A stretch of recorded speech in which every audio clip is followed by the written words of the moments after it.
Hello, readers. Welcome back to the Toppling TBR. I'm Stacey. And I'm Hannah, and we are finishing up Quicksilver today. We're ready. It's been a fun journey. Oh, yes, All it right. has. So we ended off our last podcast with Saeris blowing up Danya's sword and all of the feeders showing up at the Darn. Yes. So chapter 21 is Icebreaker, and chaos is erupting across the camp. All the soldiers, everybody's running down to the Darn with their weapons to try to break the ice. Yep. And we see 50,000 feeders on the other side of the Darn and learn that they are vampires. So they begin crossing the ice, and we see, I think this is the first time we see Ren's magic orbs, and they're kind of trying to break the ice while Kingfisher is simultaneously trying to shove them down, which I enjoyed. The horde stops coming, and then we hear Malcolm, the king of the vampires, calling out to Kingfisher, and he tells him that it has been a while since they last spoke and that he misses him. And yeah, Kingfisher doesn't go talk to him, but that's pretty much everything that happened in that chapter. But Malcolm to me was way too pleased with himself. He knew that those comments were gonna, or that they could potentially create some dissent or questions amongst Kingfisher's people. Well, yeah, especially as Danya already called him a traitor. And now they seem to be on familiar terms. Yeah, that's really going to sow some dissent. Yeah, I mean, I feel like Danya is the only one that we've seen that has any, like, ill feelings towards him. I feel everybody else almost, like, views him as this, like, godlike figure. So hopefully that doesn't play into it. But yeah, that was interesting. Why do you think he didn't go over there to talk to Malcolm? You know, like, it's really hard to not spoil it because obviously we know what's going on. Yeah. But I think the reason that he didn't go over was because he knows that Malcolm coming out is to draw him out. And that's just playing right into his hands. You don't want to be doing that. Yeah, so I was wondering, I was like, I know he's like kind of afraid of him, but I think it was more like afraid of the audience, like all of his people witnessing and seeing what they would have to say. Yeah. So yeah, it was Malcolm, even just in that one small section, he was so ominous. I know. I'm like, oh my God, you could feel like the energy rippling off the page. You're like, oh my God, this guy is a badass. Yeah, he's got lots of power. Oh yeah. Yes. Like that whole chapter, like it's funny because like we find out that the enemy is right on the banks to going into this. It was like, oh my God, I feel like we've just slipped into like fast forward mode now. Like everything was just kind of plodding along, and that's like, well, not only that, but like, okay, she had met the feeders before, but I don't think she knew that they were vampires. So to see the vast size of his horde and then also feel his power and then find out that they're freaking vampires, like, yeah. Okay. That was a fun turn. Well, it's not even just that. The feeders seemed like they had no brains, right? They're just kind of like eat, kill. And Malcolm's there going, hey, Kingfisher. So that's the real contrast. It's like, well, he's got his faculties. Yes. Yes. So that's all I got on that one. Yeah, that's pretty much all I wrote as well. Like I got a couple like sections. I'm like, there really wasn't a lot to talk about outside of what we discussed, really. But no, you pretty much covered everything. So moving on to chapter 22, is called The Itch. Now this chapter starts with Kingfisher. He's out looking for Saeris. Now I thought this was funny that he's so annoyed because he picks out dresses for her and she refuses to wear them. It's so funny. I'm like, here comes that like male fate energy coming out right there. Like, he's like, man, I'm doing this nice stuff for you. Right. And he gets really upset because she's been sharing food with Carrion. I love that. Again, like that's like the jealous fae, like touch her and die bullshit going on right there. I thought it was really funny because he tried not to come across as though he was jealous, but you could tell he was fucking jealous. Absolutely. Just don't do it. Just don't do it. I just thought it was so funny. And then she basically like slipped that she's worried about Kingfisher, and he literally jumps all over that because she's playing the game. I don't care about you. I hate you. But yeah, she's giving it away now that there's about me. Yeah, you worried. I thought that was so funny. Like their dynamic is so amazing in this book, and it just gets better as it goes on. Yeah. And then he explains that Malcolm is basically a high fae because obviously he still understands what's going on. He's still all there. He's not just mindlessly feeding. And that's fucking terrifying. I'm not going to lie. That is terrifying. And then we learned that the fae, not all the fae actually wanted to be cured from the curse. And he actually chose to stay a vampire. I was like, what the fuck, man? Like, it's not like we find out later on why. But I'm like, the dark magic. It was crazy. And that explains as well that the feeders were actually once human. Like, 'cause she asks, like, were there humans here? And it's like, yeah, well, what do you think they are running around? Yeah. Feeders. So that was something else, man. That was, yeah. I'm like, Yeah. oh my God. So that's where all the fucking humans went. Crazy. And then it basically teases that Kingfisher was at some point with the vampire. And I kind of got the feeling that was the reason why Danya felt that maybe he was a traitor because he was missing and no one knows where the fuck he was. But obviously, Malcolm's been in contact with him during that time. So I Mhm. kind of feel like that kind of vindicates Danya a little bit because she believed that. And now it kind of is being teased that way as Yeah. well. And it's funny because she talks a lot. Rose talks a lot about Kingfisher, her wanting him to bite her. Like, Yeah. yeah, it's become like a theme I've noticed that she seems to be really obsessed with the idea of him biting her during like Yeah. the She does. moments. For And sure. they actually finally managed to get like we get the dirty stuff right here too. And I'm Yeah. like, should I be telling everybody the ins and outs of this? I'm like, no, I think we'll just say that it's happening and move on. And like his possessiveness kicks right back in too. Mhm. And she has a rather embarrassing conversation with Archer at the end of that, and that I made me love laugh so that. fucking hard. Me too. I'm like, what a way to end the chapter. She's like, she's just done that. And he's like, are you okay? Awkward. Did you see a healer? Yeah. She's like, no, we were moving furniture. Okay. I laughed so hard I couldn't breathe. It was so Yeah. funny. See, I'm crying. It was so Yeah. funny. That is awesome. The only other thing I wanted to know is that Saeris was like super shaken from, the feeders crossing the ice. And we do learn that that's like a very common occurrence. So this is something Yeah. that just keeps happening. Yeah, they get so far across that they just it's Yeah. almost seems like a fool's errand, but I guess later on we understand why it's happening. But yeah, it seems like a really stupid thing to go over and over again. But I Yeah. guess we work out why later. Yeah. I also found the Malcolm lore like fascinating that he's Yes. not just the vampire king, but he's the last conduit of this curse, essentially. Like I don't know, that was super interesting. Yeah, it was. You know what? Malcolm, as the chapters go on, I really was digging the story, digging it. Yeah. Same. That's all I got on that one. You did great. Awesome. So 23 is ticking clock. Saeris starts this chapter. Essentially, he had ended the last chapter telling her to stay here and he left. Mhm. Typical. So Yes. it starts this chapter with Saeris chasing him down because while they were hooking up, his tattoos were moving from his skin onto hers. And she's like, excuse me, sir, what's up with these tattoos? And he tries to downplay it. He's like, you know, they'll fade, probably. Okay. So Yes. that, typical. He's not talking about it. But he, in this conversation, finds out that she was cleansed at the age of Yeah. 14 and she's unable to have children. And he is kind of in shock. So that was sad to hear. Yes. So after that, she goes to the forge. She's going to work and she's got to chase down the Quicksilver again. And Kingfisher had given it to Carrion. So Carrion's got it. They're talking about, why he seems so like, cool about just everything. He's not shaken at all. And we learn that he actually grew up believing in the Fae and, being read bedtime stories about the I Fae. told you it seemed really funny that he seemed like, oh, okay. I feel like Carrion's just a go with the flow guy in Yeah. general, so it didn't, like, raise any flags for me, but I feel like he'd just be like, "Cool, new adventure," you know? Yeah. But, Yeah. yeah, no, it was interesting to find out that. So then they both go to the forge, and they're trying to experiment in making relics, and, when Kingfisher shows up, Saeris, I do also she confronts him about having to go hunt down the Quicksilver, and I do like that she just confronts him with every single little issue that she has. Like, I really enjoy that aspect of her So personality. do I.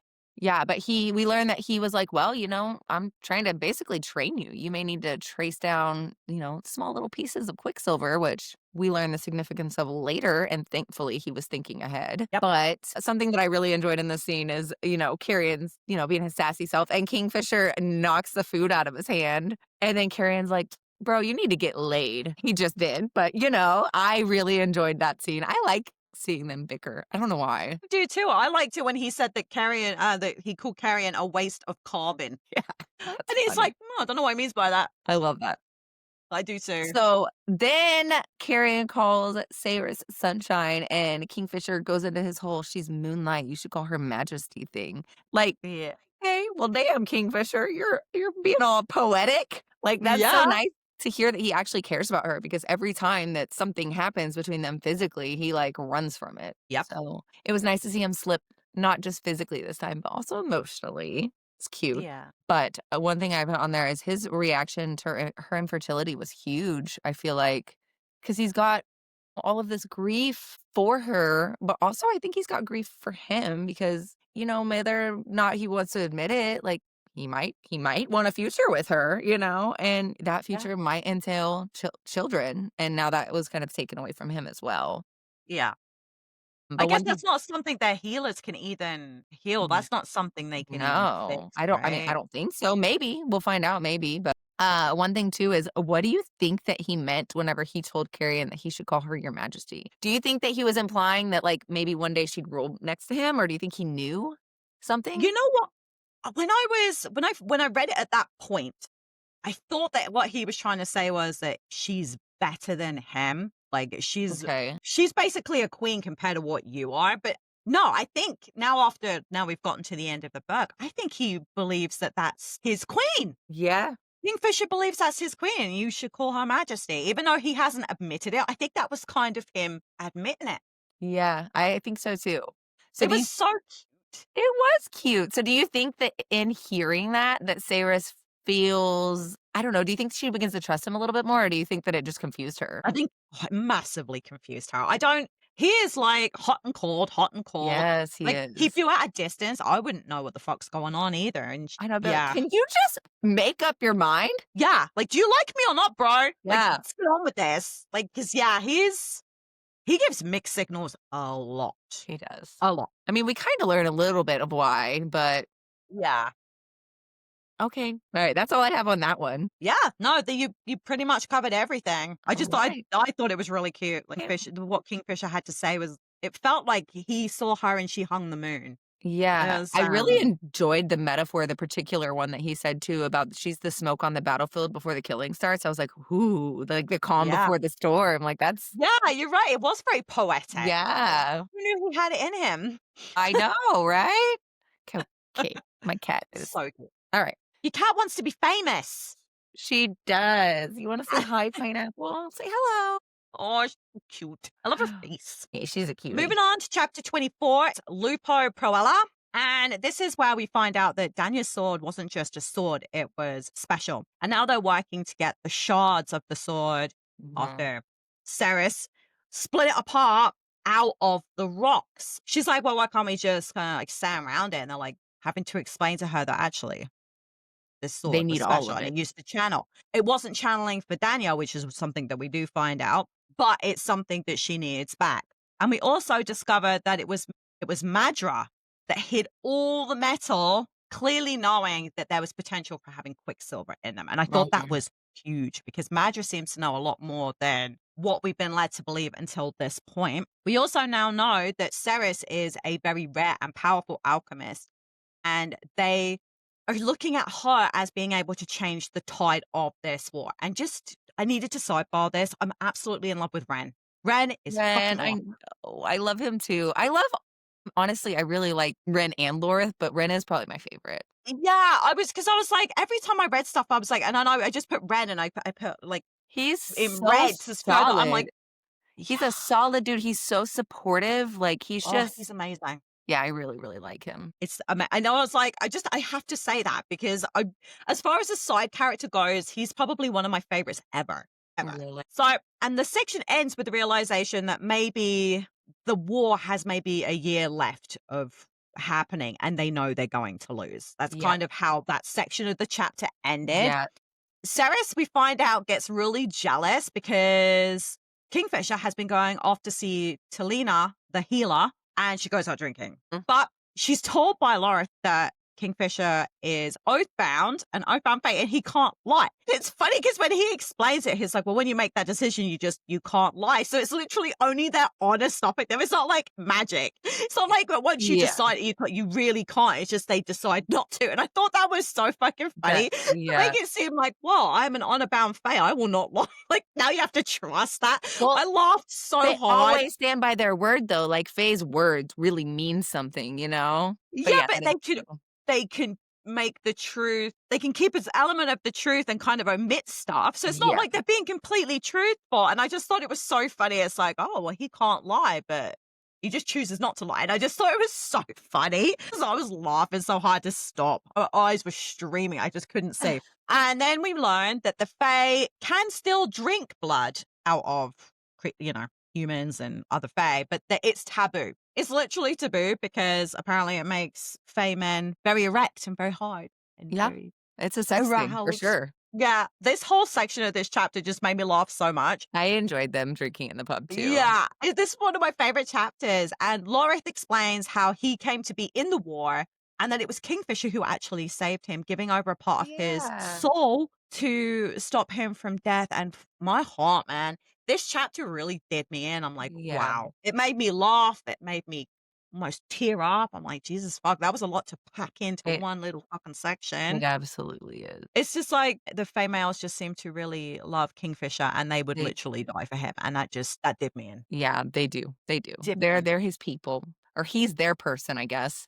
Yeah, but he comes across as this cold bastard, but really, he is invested. Even Yeah. if he doesn't say or show it, he's invested. Yes. So the only things I had made note on here that you didn't touch on is you did touch on the fact that Saeris is a very powerful alchemist, but she apparently is the most powerful alchemist ever recorded, Yeah, which is wild. But one thing I put on here that I enjoyed was that Saeris was being really sassy to Danya, and Danya was basically like, "Hey, Kingfisher, can you reel her in?" And he was like, "No, she's her own person."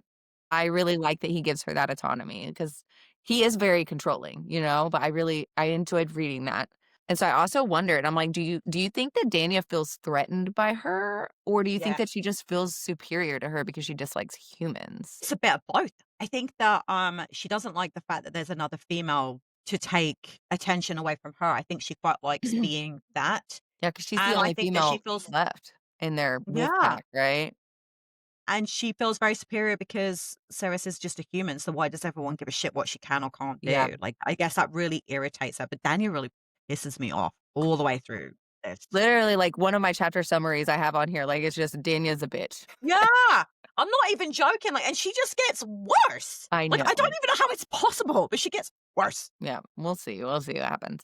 Also, another note I made on this chapter is that we learn that Fae can drink vampire blood to extend their own life. Mhm. So I guess we can come back to that later. But we keep hearing about Madra and how she's so old. So that was one little thing. I was like, oh, hey, maybe. But that would mean that vampire would have to be she'd have to have access to vampires. So is she leaving her realm or is she bringing them to her? Or maybe Or she's does she got have one them there because caged? they are immortal as long as they feed on humans, right? So Yeah. maybe there is one there. I have more notes on that a little bit later. Okay. We'll get to that. But that's all I have on that chapter. Okay, so 25 is Ballard. So Kingfisher in this chapter takes Saeris to Ballard, which is basically Fey Disneyland. We've got snacks and kids running around and celebrations, and everyone's at peace and everyone is just happy. In this chapter, we learn that Fey children age twice as fast as humans, and that Kingfisher rejects being called the Lord of Kalish because he feels such deep guilt over not being there to save them. Yeah. But Kingfisher actually brings up his feelings and them hooking up. He's the one that wants to communicate, which is wild improvement. And then, unfortunately, in the middle, right after that conversation, because I was curious to see where it was going to go, they're interrupted and we meet Wendy. Yes. And I really like Wendy. She's kind of like a mother figure for him and Ballard since, he doesn't have his. Yeah. And she's kinda sassy too. I enjoyed that she was like, "Now you're finally gonna come here. I've been making these nasty ass biscuits for you for years, and no one likes them, but you have not showed up." Yeah. I thought that was cute. Yeah. Well, Wendy is just sweet, sassy, lover. And then, they're just hanging out and they're having a good time until all of a sudden, Chris is blasted with Anarath Moore, like so loud that it, throws her off kilter. And we see that Kingfisher's actually kind of afraid of those words, but he can't tell her why. Yes. So the only other thing I had on there is that I really enjoyed them going to Ballard. I feel like Saeris really needed to see that because it gives her extra motivation to want to fight for this realm because it Yeah. can be like this whenever it's at peace. I also enjoyed the fact that they have the statue of Kingfisher's mother. Yeah. I really loved that. That showed to me that the Kingfisher's mother and his father and him mattered. They They're mattered good to these people, people. Yeah, and they're and I really important. liked that. Yeah, I did too. I thought it was I thought it was interesting that he didn't wanna share a room with her, though. Like, he puts her in another room away from him. Yeah, I don't quite understand all of that, and I think a lo actually, I think a lot of it has to do with the tattoo transitioning, and Oh, he yeah. doesn't wanna be open with her about what all he knows that that entails, like, what that means. I think he's just kind of avoiding her to not have to talk about that subject. But also, Yeah. he brought up in this chapter them hooking up, so maybe not. I don't know. I wondered if it's because she didn't bring it up that maybe he thought she needed space, so he was He's just trying to be. maybe he did seem a little hurt by it. He was like, "Why have you Yeah. not brought this up yet?"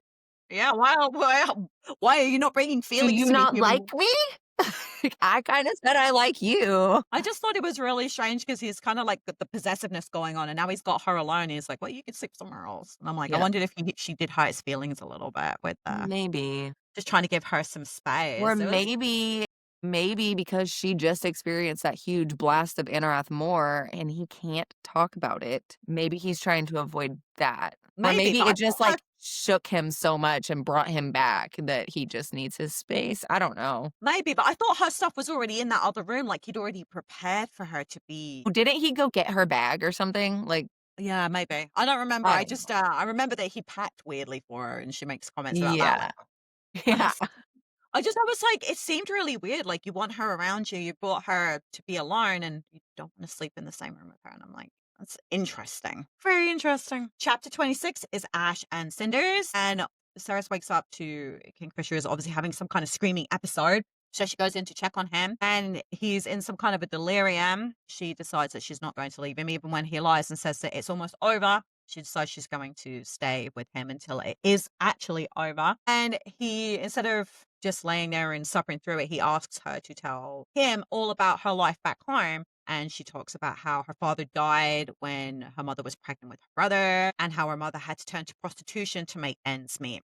And I thought that was really sad. This was like a really raw chapter for me. So if I start Mhm. to tear up, just ignore me. She talks about how Elroy was in love with her mother, and she was the one that was smuggling the metal to make the weapons for the resistance, and how Saeris ended up being part of the resistance as a child. She was doing all the running around for them. How they used to harbor rebels, and they sometimes they would train her, sometimes they wouldn't, and how she had to learn to fight and to steal for survival. And I was like, "Oh my god, this kid is just so young, like my kid's I ages." And I'm like, "Oh my god, know. it's horrible." And after a while, her mother starts to get really angry about the abuses that they're facing in the third, and she decides to stop having guardians as clients, and they don't like that at all because obviously they're so used to being able to use and abuse her when they Yeah. like that when they find her on the street and she's carrying just a small dagger, which is punishable by death, that's when they slit her throat in the street, and that's how she ends up dying. And it's all And because she Saris refuses to play the games, and they kill her for it. They use the dagger yeah. as an excuse. And then he was like, "So did Elroy take you in?" And she was like, "No, he couldn't because they would have known that Yep. that's where the weapon came from, that he was the one that would have made it. So they had to live on the streets together." And I was just like,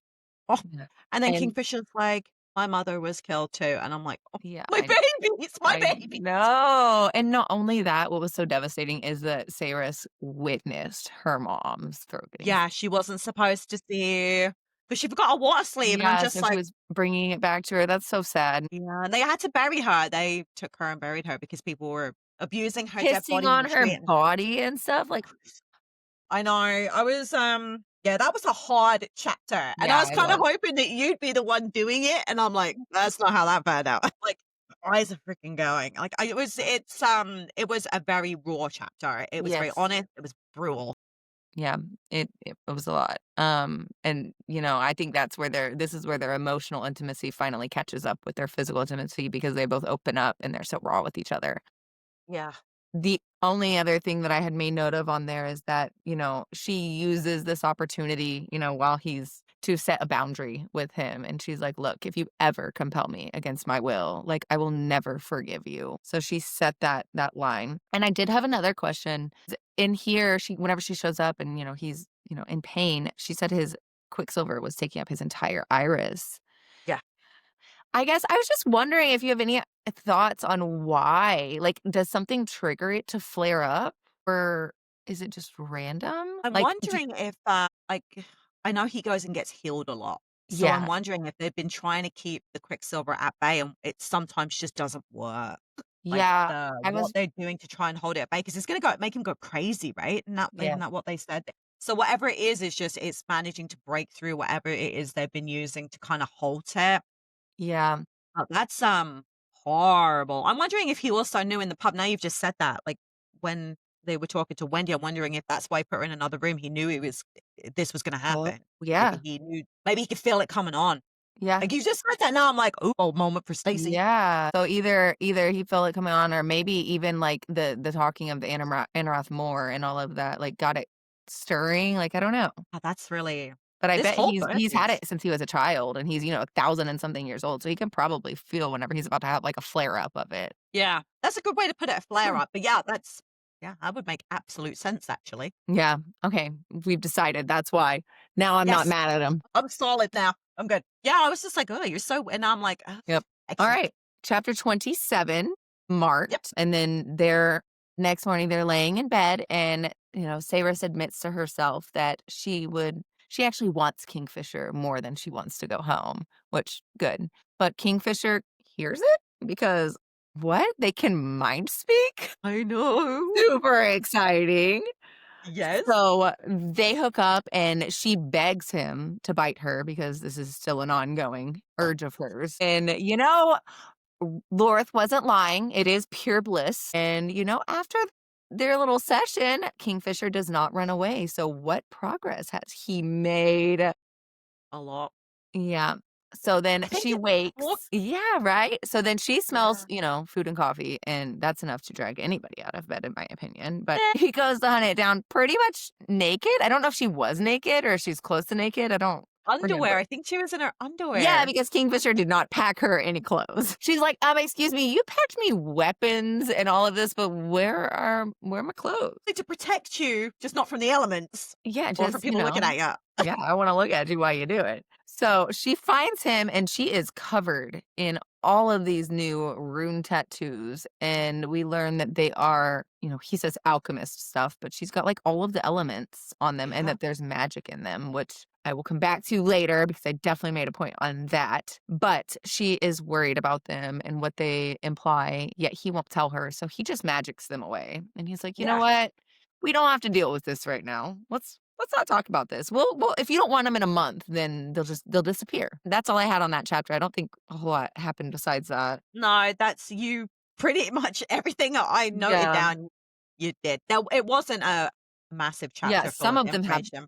so much information, and then some of them are just like, "Okay. Yeah, just kinda like, "Beep, okay, Yep. moving on." Yeah, no, you covered it all, like, I thought it was really cool about all the alchemy, Yeah. all the Oh tattoos my mean gosh, all I have different so things. many theories later. I cannot wait to get into Kingfisher POV chapters. Oh my god! I was going to read the one at the back 'cause there's a one in the back of that book, and I'm like, "I'm gonna do all of them together, I think." So I haven't done it yet, but I'm going to because you said there's an audio, so I think I might go grab the audio. Wait, you haven't read the POV chapters?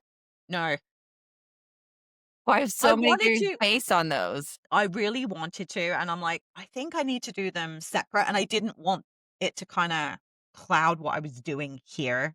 I wanted The to bridge with Brimstone. 'Cause this one's, like I was like, "No, I'm not gonna do it yet." I wanna be Well, do it focused on what before you read Brimstone, though. yeah, I'm going to, but Okay. I wanted to get Quicksilver out of the way and then concentrate on what Kingfisher's little parts were and then move into Brimstone. And I didn't want it to cloud my head because I'm terrible for that. I started reading a fantasy book and I'm like, I have to stop because I'm getting muddled up now. Yeah. I had to stop. I had to put it away. I had to go read a thriller because I'm not very Yeah. good at compartmentalizing. Well, if you do end up doing the audio, I think it's only $5 on Audible. Yeah, I think I have a credit, so I might just use a credit. I Don't ain't use not a worried credit about for a $5 one. Buy the $5 and use a credit for like a $40 book. yeah, that's true. That's true. I was gonna have a look and see. I think I might even have a couple credits. I don't know. But yeah, Okay. you're probably right. $5 is probably a smart bet. Yeah, save that. So this one's chapter 28 and it's called Just Ask. Now, Saeris still has had no success in the forge. And instead of concentrating on what she's supposed to be concentrating on, she decides to smash and shit up instead. She tells the carry on that the metal laughs at her when she tries to add it to the materials. They think it's hilarious. So I thought this was really smart, Carrion. I was like, wow, I had that moment of, wow, he's actually smarter than he sounds. Yeah. He made a really good point because she got it to change before by asking it. And she's like, "It can't be that easy." But she decides to give it a try anyway, because what the fuck has she got to lose at this point? Right. So she's glad that no one is around to witness her doing it, except Carrion, because he ain't going nowhere. It was his idea. Because she thinks it's absolutely crazy. But then the Quicksilver starts to talk to her. She asks it to come out of the stone, and she kind of has to make a deal with it to get it to do that. And it wants music. It wants to have music. So she makes a promise to give it a whole song to come out of the stone. And my fucking God, it actually accepts that. But it wants to be a mighty sword. It mentions it will bestow a gift on the worthy, which I'm guessing is like the channeling power that this is what they're after, right? So the Uh-huh. way to make it work literally is fucking bribery. Bribery at its finest. It's finest. I just thought it was like Carrion was just like, well, you asked it last time. Like, why don't you just Yeah. ask it? She's Stop overthinking it. yeah. He's like, Simple. Yep. duh. I love But that. And I I love think that it he is the one that was able to give her that idea because I feel like they look at Carrion as kind of just like kind of this useless guy. yeah. Like, but now he's, made a big impact in, Yeah, but he the doesn't even turning of say this. it as like a serious thing either. He wasn't like, hey, do you know what you should be Yeah. doing? I think you should do this. He was Yeah. kind of like, oh, well, remember this? Because he makes it seem like it was kind of her idea. And I fell in love with him a little bit here. I'm like, oh, you I've been in smart love with boy. him. You smart boy. I'm like, Yeah. yeah. So do you think that the Quicksilver's personality is like taunting? Or do you think that it recognized her potential and that was a way? I don't know. I mean, I think it wants to be a mighty sword, you know? It's kind of it wants to be a mighty sword, but it's quite happy as it is, I think, because it didn't seem like it wasn't like she was asking it to like It was like, oh to yeah, come let's out. do this. Yeah, it wasn't like, hey, I want to fucking be a sword, let's go. It's kind of like, no, you have to give me something first. Like it was Mhm. quite willing to stay in that fucking stone unless it got what it wanted. So Yeah. it's quite smart. Do you? I thought it Yeah. was so funny. I thought it was so funny. It's like having to talk to this metal. You see, I don't know if it was in this chapter or another one. It's like, are you talking to it? 'Cause you look like you're constipated. Yeah, I think it was this one. I mean, but yeah, I just thought it was so fucking funny, but it's been talking to her over the book, and I guess it was kind of funny that I never thought to just do that either, and it was yes. Carrion that was Whenever he just like, said it, you're like, oh, why didn't I think about that?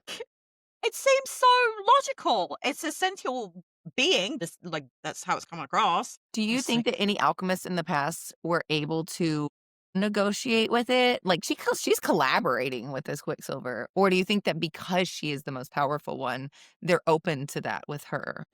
obviously other alchemists have used it in the past, otherwise they wouldn't know to be making these relics, but she went through all those books and not one of them said this. Mm. So it makes you wonder if they had other ways of doing it, or whether or not the Quicksilver has gotten to the point now where it's like, well, fuck you left me alone this long. Yeah. Like, I don't know, it's really hard because they made notes and she learned a lot of stuff from those books, but that wasn't in there to just talk to it. But then maybe the alchemists were like, everybody knows that. Why the fuck would I write it down? Like, it's really hard to know at this point. Yeah. But I don't know. I don't know. Oh, I'd like to think that it's always been this way, but it's hard to fucking say because they obviously did use it before. I don't know. That's a really good freaking question. no, 29, the Ballad of the Ogden Gate. Oh, Breath and Carrion have made a bet, and we actually see Carrion getting salty that he's getting a taste of his own medicine because he's been tricked out of winning this bet, and he is a sore loser. Let's put it mildly. Yeah. So Lorith is just too good with his knife. And also another thing I found interesting was that Lorith was able to use his magic to retrieve his knife for him. That was just like Yeah. a small little detail that was thrown in there. We also learn that Lorith is an excellent whittler. So Yeah. he decides to make a wolf head for the sword. And Saeris finishes finally wielding the sword. And the description of it was just, it sounded so beautiful. The wavy Beautiful. edge with the words on it and like his awesome wolf on top. Like I had a really good mental picture of this sword in my I did head. too. So since she finished the sword, it's time to call in or make the payment. So Lorith, being an ex-traveling singer, sings the Quicksilver the song of the Ballad of the Ogden Gate, which is about, Kingfisher and his wolves. And afterwards, this beautiful song, the Quicksilver takes it and it disappears from memory, which That's what it meant by it. So Quicksilver's a little tricky thing, like the Fae as well. But upon inspecting the sword, in its beauty, Lorith accidentally nicked it because it's so sharp. So the Quicksilver then decides to judge his blood. Yep. And it naturally, because he's a sweetheart, deems him worthy. And that is his sword. So he names it Avizeth. Avizeth? How would you pronounce that? Avisheth I went with because I had Okay. like the apostrophe above, so I kind of went Gaelic. Okay. But it Avisheth, means the yeah. unsung song and redemption's dawn, which very Oh, it's fitting beautiful. for this chapter. Yeah. Beautiful. And so because he is deemed worthy, it now is imbued with magic and it blasts light into the sky and they're like angel's breath. Like apparently it's this, famed or, powerful thing that they've heard of that probably has not Yeah. been seen in centuries. Yeah. So I thought that was so cool. yeah. It just shows you just how powerful she really is and how just even a few relics on a few of these people will really change what's Right. going on. Freaking incredible. Also, if the magic that is bestowed on the swords is in direct correlation or like matching the like honor and the goodness, I guess, of the people that are wielding them. So like this is super Yeah. powerful, right? So like I'm wondering if Yeah. it's because Lorith is just such a kind, pure soul. Yeah. I think you're right because I think that it would bestow a gift. I think the Quicksilver when it merges with the blade and they start channeling, I think it is all to do with the personality of the person is what they Yeah, get. That kind of is that's how it felt to me. It same. was absolutely incredible. I thought that was a great chapter. I did too. Really I good enjoyed it a lot. chapter. It was moving. All of this work that she's been thinking of and putting into, and then they're finally rewarded with this thing that could technically turn the war. He's got all this Yeah. power now on their side. Yeah. Well, and she's and now she knows what to do. Now these things will move quite quickly. Yeah. Although it took her a while to forge the sword, right? Didn't it take her like all day and all night? Yeah, it took her a while, like, she was Yeah. exhausted by the end of it. Yeah, I can't say I blame her, but she gets to her creative streak came out, and I Yeah, kinda when love you get that. in the zone and the creative flow, you don't wanna quit. Up in there. We're moving into chapter 30, and it's called Swear It. Now, the camp is absolutely buzzing with the discovery of Angel's Breath because now they know that what they're doing with the Quicksilver and the relics is working and it's powerful. And that could mean that the war could well swing in their favor. And that is absolutely brilliant. Kingfisher takes Saeris back to his bed, which was inevitable. I kind of figured that all the sexy stuff was going to be in the tail end of this book. Mhm. So he was like, this is one of the sentences I really loved in this book. He was like, I take it back, you are a good thief. But he doesn't explain what she's Mhm. stolen. And I'm like, she took his heart, and that's so fucking A cute. cutie. He is really poetic. And I I thought that was like know. And it such a comes out of beautiful nowhere. yeah, he just pops it out, and I'm like, oh. So when Kingfisher falls asleep, Saeris is talking to the Quicksilver in him. She is offering it a bargain to leave his body, and it refuses because, as far as they're concerned, that's their weapon. Kingfisher is their weapon, and They they're are bound. Kingfisher itself. Yeah, that's what it is now, and that the Quicksilver saved his life as a boy. I was like, "Holy And shit, it man!" did say that they would die if they were separated. Yes, yes, but we've noticed that the Quicksilver tends to say things that are not necessarily true. So Yeah. I don't know if that is actually true or what, which is because we find out later on in the book about, that stuff. Yeah. And this absolutely breaks Saeris because she can't help him. Like no matter what she bargains, what she says, what she does to the Quicksilver, it's not coming out. And that really upsets her. The Kingfisher wakes up and he's not upset about her trying. I think he quite likes the fact that she's dead. But before they can actually talk anymore, the horde is back on the fucking bank again. Mhm. Like they never get the moment just to do these things because the Always enemy is always right up interrupted. their butthole. Now, this point, she does not want to leave his side. She wants to come to the bank. She doesn't want to hide. She doesn't want to be sent somewhere else. And she's waiting to see whether or not he uses the oath on her to make Mhm. her stay. And he doesn't. But what he does do is, you can come with me, but if I tell you to run, you have to run. So I really enjoyed the fact that they have kind of moved past the fact that he is forcing her. He's accepting what she has to say. While he probably is not happy with her decision, he agrees. He allows her to make the decisions for Yeah, herself, but he has a compromise. And I really liked that. I thought that was really big growth from same. him. And then he hands her the sword. He hands her Wallace. And I'm like, His ooh. father's blade. His father actually died in Zovarin. And I'm Yeah. like, "Oh my God," and his bones are still there. I'm like, "Oh," I was like, "What the fuck?" So Crossing, that right? explains some things that I weren't sure why that sword was even in the human realm. Now we know why. Yeah. And Ren, the look on Ren's face is just pure satisfaction. Like, that's where He that fucking blade approves. belongs, is in her fucking Yeah, I hands. love that.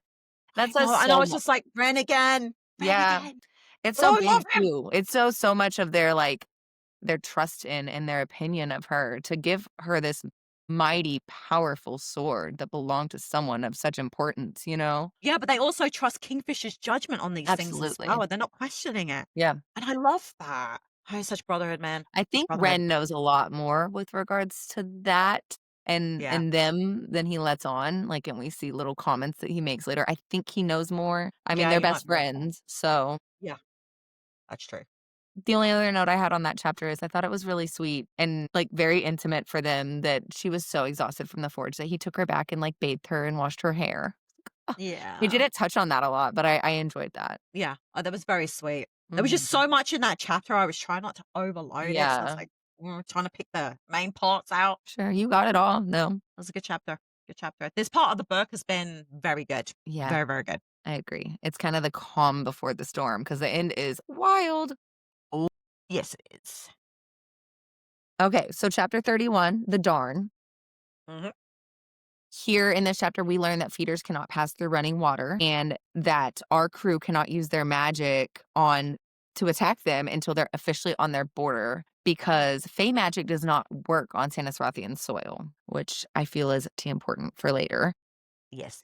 But one of the feeders is able to cross the border and, so our crew can now attack and we're able to smash the ice and all is safe, right? Except for Yep. it's not because the feeders start crawling out of the river. And this is I know. new and this is This is very new. terrifying. So Ren tells Saeris to run and he casually just lets slip. And this is what I was saying about how I think he knows more Yeah. that she's Kingfisher's sole purpose for living, which is super sweet. Also, no pressure, right? Don't die. So she starts fighting and decapitating them. And her and Ren's synergy and, her instincts. I really enjoyed this. It was Yeah. fantastic. But back on the bank, so they're all fighting, everybody's fighting, there's chaos. And back on the bank, Lorith finally uses his angel's breath and all of the feeders burst into flame. So we see what it Loved it. actually does, which is awesome and super powerful. So Yes. everyone is chanting, Lorith, Lorith, rightfully so, until their excitement and chants are interrupted with a pleading yell of Kingfisher, and everybody looks and they see Everlane on the wrong side of the darn with the vampires. Yes. Could you imagine how that would suddenly stop you from chanting to going, ugh. Yeah, your heart's up here, just lifted, and then it drops into your butt. Like, Yeah. could not imagine. Jesus Christ. Like, they can't catch a break. Every time they look like they get one step forward, Malcolm has Yeah. already got something in this place to. So, how big of a shock was it for you to see Everlane over there? Oh my God. How the fuck did he even retrieve her? Like, I don't but know. I know that we actually do know. Yeah. I know that we do find out. But at that point, you're like, how the fuck did he get hold of Yeah. her? Because they can't be in the sunlight, right? So it had to be, like, in the dead of night, but Exactly. And she had no protection at the palace. Like, yeah, because all her people were gone. They're all over here, you know? there was So still people left there, though, right? It's not yeah. completely alone.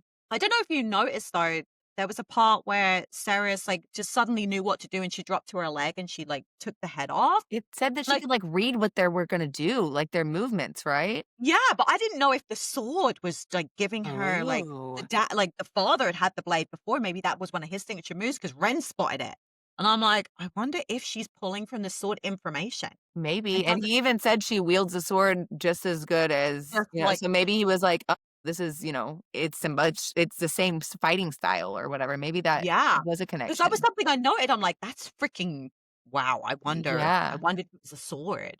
Maybe. Another thing I had written down is whenever the feeders were crawling out of the river, is someone messing with the magic systems? Like, how is that even possible? You know what? It's funny because I was, like, as we read the book on, because I was like, I don't understand why this is happening now. And I wondered if that maybe they could do it the whole time, but they were waiting for the And they were right holding moment. back? Yeah. I'm wondering if they were Mm, told, hey, don't do maybe. this. But at Yeah. that point, it was time. Like, I don't know. I kind of got the feeling that there's a lot more going on. And these things, these chess moves have been put into place Yeah. before. I don't know. It's creepy, though. God, it's so creepy. I the all An vampires are army of the creepy dead that anyway. can just oh god. Ugh, ugh. Okay. That's all I have on that one, though. Yeah, it was a pretty short chapter. Yeah. Lots going on, but not really a lot to It was just talk about. fighting, which, Okay, we'll move on to chapter 32, and it's Taladeus. Now, Kingfisher is pissed, but I think that's kind of like the perpetual state he seems to live in because they have Evelyn. And he's trying to work out how to get her back, but she tells him to stay put. And that's when all the hope dies from Kingfisher because he realizes that she has been bitten. Now, that literally means that there's pretty much no hope of getting her back because she is his. She is Malcolm's. So the new vampire walks forward. His name's Taladeus. He is like the second in command for Malcolm. And he has noticed that the sword that Lorith has been restored. So it channels. So I thought that was really interesting that that didn't seem to phase him at all. He's like, oh, look at you guys. You got your little magic tricks back. mhm. And I was kind of like, wow, that's some real fucking arrogance there. Yeah, Yeah. And he informs Fisher that Malcolm is the one that bit Evelyn and that she has now been enthralled. And there is literally no hope of bringing her back. We both know that Kingfisher doesn't take no for an answer, but we also know that Evelyn was brought there to trap Fisher, and Malcolm is waiting for Fisher to come and make another deal. And what a shock! He wants Saeris yeah. because she's an alchemist, and he is a greedy fuck. Yeah, What a shocking chapter! But yeah, that just tells you that Kingfisher made a deal at some point. So while he was gone, he has obviously made a deal that went very sour. for That sure. was quite an enlightening chapter. Yeah, the only other things that I had on there is I found it so interesting that whenever Everlane was standing over on the other side, it said that her hair was floating up around her like she was underwater and it's pouring rain and like none of the water was on her or her clothing. And like I don't think we got any more insight into We didn't. why, No. but I just that vision in my head, I'm like, well, that's eerie. Yeah. Well, because they mentioned something, and I'm not going to spoil it, but something just popped into my head about the fact that she's Fae bitten as a vampire. And it sounds like all the feeders were human at some point, and they're the ones, like, I don't know. I'm wondering if there's something with the magic there. Yeah, who knows? But Yeah. also, so it says that Malcolm wants Saris as well. Do you think that he wants her just because he wants power, or do you think that he wants to try to rule and control other realms since she can get him there? Yeah, maybe. That's it. You know what? He sounds like he would like all of it. So I'm wondering if having her means that she can make relics So for that they them, can travel right? through and conquer Yeah. other worlds. Yeah. I'm wondering if he thinks at some point he may even enthrall the rest of the Fae if this is like he's managed to do it with Evelyn. Yeah. If she doesn't, she seems to still have her faculties about her, right? I don't know. He is a scary dude, but I think you're right. I think he wants to be able to get to other realms because that would make Yeah. a lot of sense. Another thing I had put down is like, why does Taladeus get involved now? I feel like with the bringing of Kingfisher's sister and with how obsessed Malcolm is with him, that he would want a front row seat to seeing like the devastation and, desperation on Kingfisher's face. So then I started thinking Ah, about that and I'm like, well, I wonder if they have like the collective conscious and if Malcolm can see that through Taladeus's eyes. shit. Which Yeah, would be maybe. terrifying, but, like, why would he wanna miss out on that? He's obsessed with Kingfisher. Yeah. I don't know. Maybe he was scared too. Like maybe he thought Kingfisher might come flying across there. No, I guess that's not it. Never mind. I just remembered something. I don't know. That is really weird. If that was me and I wanted to break him, I'd want to be there to witness that. Right? Yeah, that's an interesting point. Yeah. That's all I got on that one. Yeah. Ready? Yeah, now you got my little noggin going. Always, that's what I'm here for. Yes, it is. Alright, so chapter 33 is Blood and Thanks. We learn that Malcolm was the first Fae to be affected by the blood curse, and amongst those who chose to stay and be a vampire, he is the only one left, and somehow, even though it's been millennia, he has absorbed all of those Fae's power, slash Yeah. vampire's power. So he's just growing and growing and growing in strength, which is terrifying. Yes. We also learned that Everlane has less than 56 hours before she will either return like one of Malcolm's lords or return as a mindless feeder. And that is all dependent on if she chooses to feed from Malcolm. But I thought either she was way, gonna die if she didn't. If she doesn't feed from him, she returns as a mindless feeder. Either way, she's going to turn. So then Danya comes in and she's just pissed that Lorith has her sword. Yeah. So her entitled ass tries to grab it and it takes her sword hand. Yep. So the Quicksilver really deems her unworthy. And she deserved it. I liked She that. totally deserved I it. am glad that that happened. So, the whole crew now is going to go back to Kalish, to try to A, heal her hand, and Yeah. B, find something that can help with Everlane. They're still holding out hope that they can get her back. And one thing at the end of this chapter that I absolutely loved was whenever Lorith and Ren and Kingfisher decide to recognize Saeris as one of their own. Love this. And Kingfisher finally uses her real name, and that was just such a touching moment for me, like, that they recognize and honor her. It was weird that, putting blood on her chest, but I was It's completely one of their charmed. weird traditions. I didn't mind that. I was completely charmed. But yeah, I know it's that too. He finally, for the very first time, says her actual I know, name. right? I'm like, wow. At the same time, I kind of like the cute Yeah. nicknames though. Like you're right. It was cute. Yeah, that was something.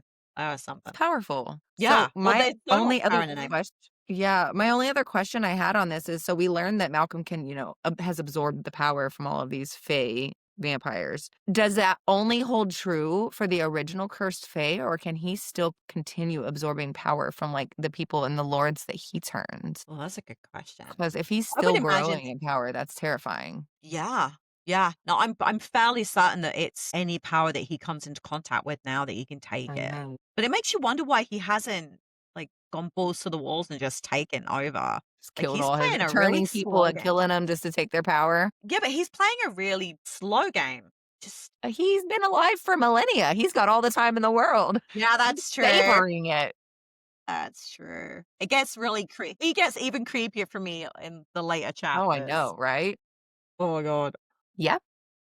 Okay, so now we're on chapter 34 and it's a secret. Saeris literally laments about how weird it was to finally hear Kingfisher use her actual name. And it was such a sweet moment. Now, Fisher opens a shadow gate for Daniel to go see a healer. And Saeris is the first one to go through the shadow gate. And she sits in a specific seat at the table. And when Daniel comes through, she gets so fucking snarky about this. She's like, you're sitting in the wrong fucking seat. Move. Like, you're going to embarrass yourself. Move. Daniel pretty much explains that she has now sat in the seat for the lady of the house, meaning Kingfisher's wife.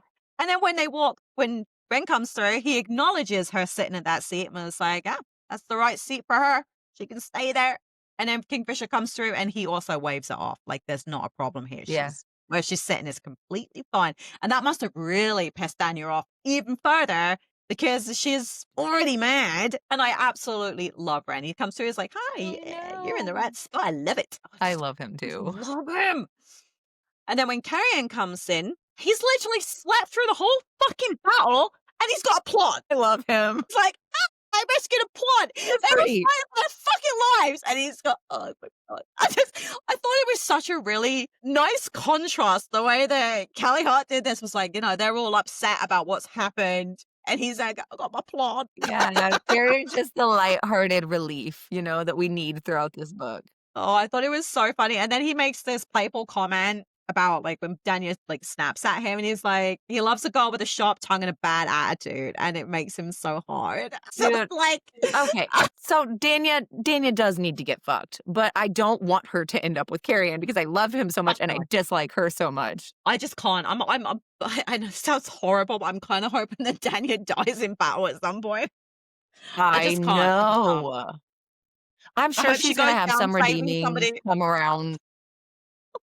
Like, maybe she'll end up with Carrie, and I hope not, and then she'll open up, and we'll get to know why she is the way that she is. I'm sure something like that will happen, but I just don't want it to be with my boy Carrion. No, I can't do it. We're done with that. And then, during all the banter that's going on, the Quicksilver speaks. It wants a secret, and will do whatever she wants if she gives it a secret. And this is when she admits that she doesn't want to go home, and she wants to save Kingfisher. So she seals the ring with blood, and then she puts it on. Again, in her head, starts screaming Anorath more. And this is becoming like a big plot point for me. So I'm like, what the fuck is that? Obviously, it's connected to whatever's going on, but At this point, we still don't know, and she has to whip the ring off. So Carrion is in full swing with his flirting when Lena comes in to check on Saeris. She wants to make sure that she's not injured from what happened on the battlefield, and she spots the tattoos on Saeris and explains that she and her husband have them as well. It's a fake custom on wedding anniversaries to get inked, but they don't just appear, they have to actually be inked, which obviously now has Sarah's gone, what the fuck then? And she queries about the writing, the one that's on her wrist. And Lena turns around and says, well, it's a fairy tale. It's a god binding. It happens to me Um, for the most important couples, but it's not real. So it's just in books, and it always ends in tragedy with one of the couple yeah. dying. And I was like, I have so many fucking questions for Kingfisher right now. I'd be searching for him with a knife. Yeah, why would you hold that information back? Like, That's he kind of must have known the important, right? significance. Yeah, he must have known the significance of it when it appeared. He must have understood what had just happened. Why Yeah. not prepare her? Why let someone else tell her?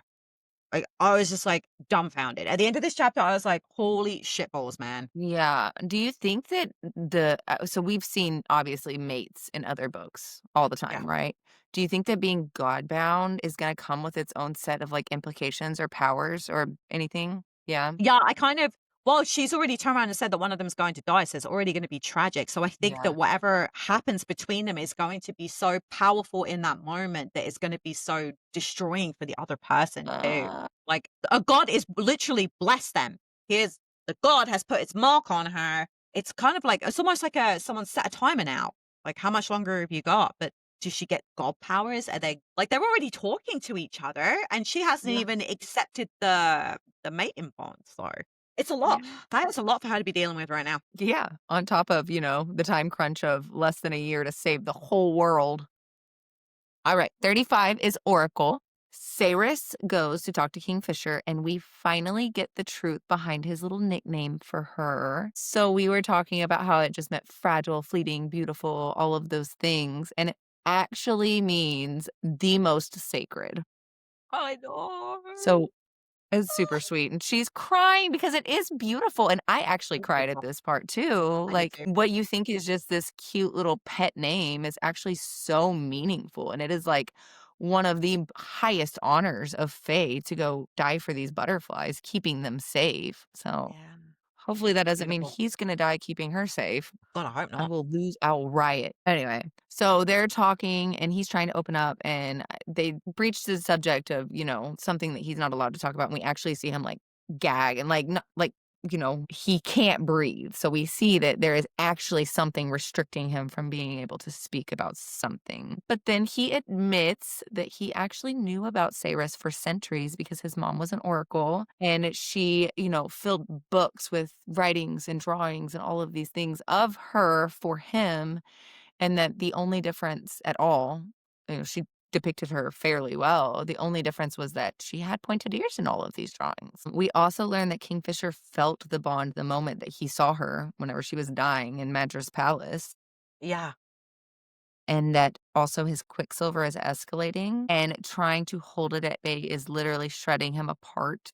And that yeah, if it takes over him completely, it will break his mind. So his solution is to have Rempus kill him before that even happens. So because that is his future plan, he cannot accept the bond, but he refuses to reject it. So he has, incited a waiting period for them, hence the 1 month yeah. before your tattoos to Makes sense want to now. stay. Yeah. So how do you feel about his plan to have Rempus kill him? I'm actually with Saris on this one. She called him selfish, Yeah. and I 100% agree. I agree. He wasn't if he'd have been honest and open at the first sentence and was like, "Hey, this is our mating bond. We're mated.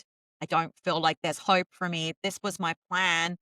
Do you wanna be a part of that, or would you like" you know? He didn't give her any choices, but can you imagine spending thousands of years alone to now have to include somebody in your In plans, but everything. Yeah. no, I don't know. I'm angry at him, and he's not real, and I Y was really fucking angry. I put "I'm hopping mad" at the end of what I was writing. Yeah. I'm like, "Jesus fuck, man." Like, you literally make her want you, and then and it gets too much, I'm gonna have someone kill me. Like, what's that gonna do to Ren even? So that's what I was gonna say. Do you think that Ren actually knows that by killing Kingfisher that Lorith will also kill himself? No, I don't think he knows Because any of that. whenever Saeris told him that she knew that about their, piece of soul killing thing, he was like, Yeah. "Oh, so Lorith is just telling all this information to people? This is not supposed to be common knowledge." And I'm wondering if he reacted that way because he doesn't want Ren to find out because he wonders if Ren will back out on this plan with him. Of course he will. Yeah. I don't think he knows shit. It's just gonna be, "Hey, this is gonna get too much. I'm gonna go nuts. You have to put me down like I'm a feral dog." Because for me, that would if that was my friend and he is like, "Hey, I'm gonna lose my mind. I could start killing you all, like, take me down." I'd be like, "Yeah, it makes fucking sense." Yeah. You know what I mean? Like, yeah, I don't think he knows because he's too sweet. My friend wouldn't do that without No, if I he don't didn't think know so all the either. information. So the only other question I had is, so Kingfisher hasn't been super forthcoming with the mating bond and all of that information, but he legit has a gag order with regards to where he was for this past century. So do you think if he didn't have that, that he would have been more forthcoming with that? Because it doesn't necessarily have to do with emotions? Or do you think he also would No. have withheld information? He would have withheld it. I think for him, too much knowledge to other people is too much power over things he can't control, and he's He doesn't want to be control freak. vulnerable. Yeah, and he doesn't like that. And I kind of get it, but at the same time, reading so many of these fantasy books, we all know that the more people know, the more information they can give you based on their insights, and it usually helps. Yeah. Well, Okay. I hope I'm going to get this person's name right because I was like, I was going to go listen to the audiobook and I'm just like, okay, whatever. If I get it wrong, you'll correct me. So chapter 36 is Isabel. yeah, I think it's like Isabel, like Isabel. Isabel, I Isabel. think is how they said it. Isabel. Isabel. Isabel. Oh. So she can't sleep. Sarah can't sleep. And she goes looking for Kingfisher. She goes to him and comforts him before leaving again. Like he's just sitting in a chair. He's looks kind of devastated. So she rubs his back and then she leaves. So moving into the next day, Lorith is talking about how they don't know where the witches are. And the witches are necessary to break the enthrallment that is holding on to Everlane right now. So Carrion lightens the mood by asking to go on the hunt to talk to the half witches because, Carrion. He wants to He's flirt with always witches. wanted to he's always He's wanted always to wanted to add a do witch to that. his list. Yeah, and Kingfisher refuses because he knows he's a man whore and doesn't wanna cause problems. And Larfa's like, "He wouldn't do that," and Karen's like, "Yeah, Yeah, yeah, I I would. would. Yeah, I would totally do that, bro." So hours later, Red comes back after talking to the witches, and they were going to help, but Danya says something absolutely fucking stupid. The second she opens her mouth, stupid flies out. I don't know why anyone would take her anywhere, but Right? then You all can't the trust witches her. went in. Right? Like, so all the witches went into a fucking tizzy and they had to leave. So Kingfisher has gone to smooth things over and he actually manages to bring back a witch that's an ancestor of the High Witch, Isabel. They are now planning on breaking Everlane out and Carrion and Saeris want to go as well. Not really a lot going on in there, but it was a really Well, exciting chapter for me. I got a few things in there that I kind of flagged is we learned that the last of the witches abandoned Avelia 100 years ago, but this blood curse happened way before that. So I'm wondering what happened. I don't know. Do we find out what happened that caused them to leave? Not in this book, we didn't. Okay, so that was one thing that I had a question on. And also, I don't know if you noticed, but whenever right before Isabel came back and they were talking about her, did you catch that Lorith was just like smirking about her? And I'm wondering if something's gonna happen between them. Like I think he's All right. drawn to her and attracted to her. And I picked up on that in a couple different chapters in this book. Yeah, I noticed that they're little Yeah. between each other is interesting. Well, they Yeah. mentioned that the witches had disappeared, but they don't know where the witches went. There was no information about them. They I didn't know if well, they they had been. did mention I didn't write it in here, it's in my other notes, but they knew where they were going to find them. They were looking for half witches because the full Yeah. blood witches were all. They don't know where they went, but Yeah. they They're had probably in a information. different realm somewhere. Yes, but they must have. Some of the witches must have survived to be able to have had babies to be Yeah. half witches. So it's not like they all died out, but they obviously were fleeing for a reason, and they wanted to have their like something obviously scared the shit out of them to make them run. And it's Right. funny because now that we've just said this, and I know what's coming up, I think I understand why. Like when we get to the end of the book, Okay. right? Hold that thought. I wanna hear it. All right. Okay. But yeah, big shift now that the witches are on board. It's exciting. Well, Okay. it's the fact that she even thinks that she knows that she can help. Like Well, that's huge. I think she knows that she can help because she is super powerful because she's like the great-great-granddaughter of like the most powerful Yeah. witch, right? Yeah. But I also think it was Kingfisher being super persuasive. I also because, everybody holds him at such high esteem. I also think she was probably pretty interested to meet the world's most powerful alchemist. Yeah, I would So be. I think it's a little bit of curiosity with a little bit of, wanting to help. Yeah. And also, Malcolm's threat is looming over all the realms. So it's Yeah. probably also to save their own ass too. Yeah, you're So not they wrong. don't have to take on that battle on their own. So 37? Yeah, let's do it. All right, chapter 37 is called Much Sharper. And I don't have a lot on this, but I didn't Kingfisher either. takes Saeris to his apartment back in Ballard under the assumption that it could be their very last night together. And he has set up candles everywhere and he's trying to be romantic. So they hook up and she can feel she can feel the bond and how easily it would be to claim it, which I found really cool that she probably could feel it beforehand, but now that she knows what it is. She doesn't, though, even though he introduces her to all 7 gods. She gets more tattoos during this encounter, and he actually gets a tattoo because we learn that he now has accepted their bond. Yeah. And then he Oh, tells that her was that so he loves her. yes. So he Oh, is this is opening up and he is taking on even new tattoos. So their connection is going to be out in the open. It's not even going to be private anymore. He's fully on board and accepting this. yeah. I So, know. Finally, until the next yeah. chapter. Now it's funny because you just said that, and she asked him that he went looking for something in Ballad, and he was like, "I was looking for a little hope," Yeah. and I think he's found that in her now. She's Agreed. his hope.